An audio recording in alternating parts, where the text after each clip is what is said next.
महंगा टमाटर महंगा महंगा बा तेल सरसौआ सब कुछ महंगा कही देले बानी जितला के बाद चुनावा सिलेंडर अलगे ताव मारतावे चूसले में खून लागे रहुआ ई का कोइनी डुबाही देनिया पन नौआ कहले रहनी गरीबी हटाइब देश के बनाइब रहुआ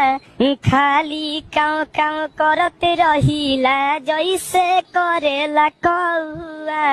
बरतन कपड़ा किनिए न पाई बढ़ल बा तना भौआ रउए बताई कैसे छवाई गरीब के आंगन मरौआ 1200 में फूल मिले 600 में हाफ हो कहनी की बंद बाबे पौआ खाली काव काव करते रहिला जैसे करेला कौआ डीजल और पेट्रोल महंगा दिन प दिन बढ़े भौआ